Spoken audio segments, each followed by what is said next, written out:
नमस्कार, मी अजित चौगुले. महाराष्ट्र दर्पणमध्ये तुम्हा सर्वांचं स्वागत करतो. पिंपरी चिंचवड महानगरपालिकांच्या निवडणुकांची रणधुमाळी सध्या चालू असल्याचं आपण पाहतोय. उमेदवार मात्र आपल्या मतदारांपर्यंत पोहोचण्यासाठी प्रयत्न करताना दिसत आहेत. आपण आज पिंपरी चिंचवड महानगरपालिकेच्या प्रभाग क्रमांक 1 पाटील नगर चिखली या परिसरातून ग्राउंड रिपोर्टिंग घेत आहोत. वंचित बहुजन आघाडीचे उमेदवार बिरुदेव मंका मोठे आपल्या प्रचारात सध्या व्यस्त असल्याचे चला तर त्यांच्या प्रचाराचा आढावा जाणून घेऊयात त्यांच्याकडून. ग्राउंड रिपोर्टिंग या विशेष कार्यक्रमात आज आपण प्रभाग क्रमांक 1 मधून पाटील नगर चिखली या परिसरात आहोत.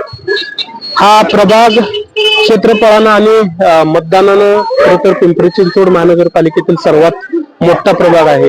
त्यामुळे प्रचार करत असताना अनेक उमेदवारांची खरंतर दमछाक होत आहे आणि आपण पाहतोय सकाळी 9ला चालू केलेला प्रचार संध्याकाळी 9 वाजेपर्यंत हे उमेदवार करत असताना मोठी कसरत घेत असल्याचं आपण पाहतोय. आज आपल्यासोबत ग्राउंड रिपोर्टिंग करत असताना प्रभाग क्रमांक 1 मधील वंचित बहुजन आघाडीचे अधिकृत उमेदवार बिरुदेव मोठे हे आज आपल्यासोबत आहेत. त्यांच्याकडून खरंतर प्रचाराचा आढावा आपण जाणून घेणार आहोत. मोठे साहेब, खरं तर आपण पाहतोय हा प्रभाग क्षेत्रफळाने आणि मतदान संख्येने सुद्धा खूप मोठा आहे. प्रचार करत असताना कोणत्या अडचणी येत आहेत आणि प्रचार कसा चालू आहे? प्रचार चांगल्या पद्धतीने चालू आहे. आम्ही घरोघरी लोकांना भेटी देतोय आणि सकाळी 9 वाजल्यापासून संध्याकाळी 9 वाजेपर्यंत प्रचार चालू आहे आणि चांगला रिस्पॉन्स आहे लोकांचा.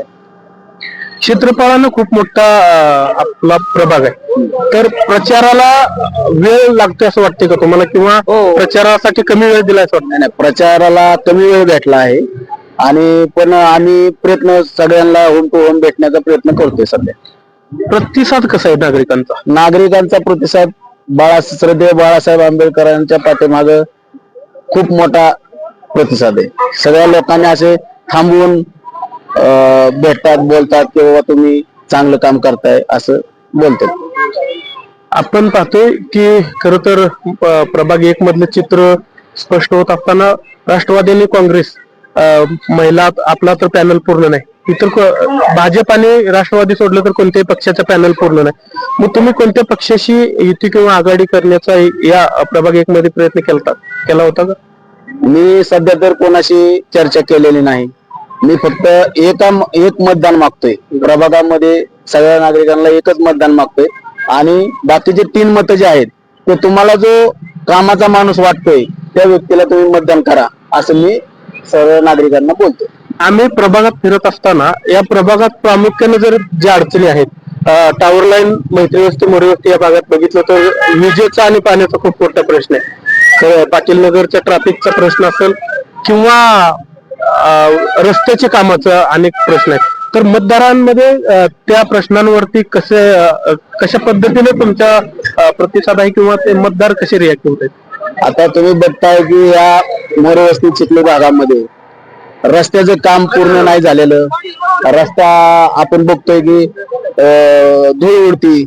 आज आपण पिंपरी चिंचवड शहर सिटी सारख्या शहरामध्ये राहतोय, परंतु रस्ते झालं, परत टावर लाईनच्या तिथे आपण बघतोय सगळ्या म्हणजे रहदारी किती वाढलेली आहे. आज रोडला ट्रॅफिक किती होतंय आपण बघतोय. पण हे जे प्रस्थापित पहिले सत्तेवाले होते यांनी काय कामं केली आतापर्यंत की पिंपरी चिंचवड महानगरपालिकेसारखी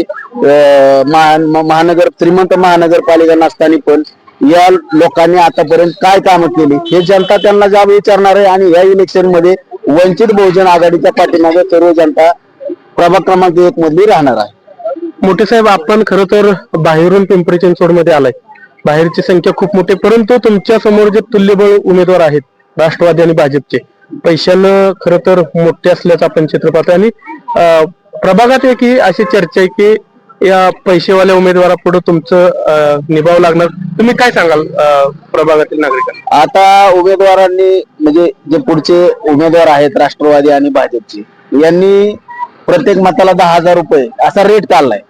आणि दुसरा जो उमेदवार आहे त्याने देवदर्शन करायला चालू केलाय, देवदर्शन लोकांना. पण मला एकच सांगायचंय की याच्या अगोदर यांना देव दिसत नव्हते का? याच्या अगोदर ह्या लोकांना आधी पैसे देऊन मतदान खरेदी करतात काय? मग हे लोक जनतेची सेवा काय करणार आहेत नंतर? या जनतेला न्याय भेटणार आहे का नंतर? तर ही जनता सुज्ञान आहे. मी तर सगळ्यांना सांगतोय की सगळ्यांचे पैसे घ्या, देवदर्शन करून या आणि वंचित बहुजन आघाडीला मतदान करा असं मी सांगतो. लक्ष्मी दर्शन होऊ द्या, लक्ष्मीचं दर्शन घ्या, पण मतदान वंचित बहुजन आघाडीलाच घ्या, असा एक नवीन पायंडा वंचित बहुजन आघाडीच्या उमेदवारांनी सांगितलेला आहे. नागरिक मतदार काय करतील असं तुम्हाला वाटतं? पैसे घेऊन तुमच्या बाजूने वळतील का? पैसे त्यांचे घेणार आणि वंचित बहुजन आघाडीला मतदान करणार, हे नागरिकांचा अशा पद्धतीने रिस्पॉन्स आहे. तुमच्या प्रचाराचा नेमका अजेंडा किंवा तो निवडून आल्यानंतरचा अजेंडा काय? निवडून आल्याच्या नंतर महिलांना आज आपण बघतोय गुन्हेगारी क्षेत्र मोरे वस्ती चिखली भागामध्ये गुन्हेगारी वाढलेली आहे बरोबर. आणि या गुन्हेगारी वाढल्यामुळे लोकांना महिलांना त्रास होतोय. महिलांना तिथं वाचनालय नाही, या ज्या काही गोष्टी आहेत प्रामुख्याने पाण्याचं. आज आपण पिंपरी चिंचवड सिटी सारख्या शहरामध्ये राहतो आणि टँकरने पाणी घ्यावं लागते, तर त्या ठिकाणी आपण पाण्याची सोय 24 तास पाणी मोरे वस्ती चिखली भागामध्ये कसं भेटेल याच्यासाठी प्रयत्न करा. आपण पाहतोय की सरकारनं अर्थमंत्री असणारे अजित पवार किंवा भाजप महायुती सरकारनं लाडक्या बहिणींना 1500 रुपयाची एक देणगी त्यांना लाडकी बहीण योजना त्यांच्यासाठी चालू केली. परंतु प्रचारात तर बघितलं तर पाठीमागे लाडक्या बहिणीचा आशीर्वाद खास तुमच्या आता लाडकी बहिणीचे पैसे ते देतात, पण त्या बहिणी माझ्या पाठीमागे आहेत. हे श्रद्धेय बाळासाहेब आंबेडकर साहेबांच्या पाठीमागे या बहिणी आहेत. त्याच्यामुळे काही घाबरण्याची गरज नाही आणि 1 नंबर मधून वंचित बहुजन आघाडीचा उमेदवार म्हणून पिंपरी चिंचवड महानगरपालिकेमध्ये मी जाणार आहे. तर हे होते वंचित बहुजन आघाडीचे प्रभाग क्रमांक 1 चे उमेदवार बिरुदेव मंकामोटे. त्यांनी सांगितलंय की कुणाचेही पैसे घ्या, पुढील दोन्ही पार्ट्या मजबूत आहेत त्यांच्याकडून पैसे घ्या आणि मतदान मला द्या.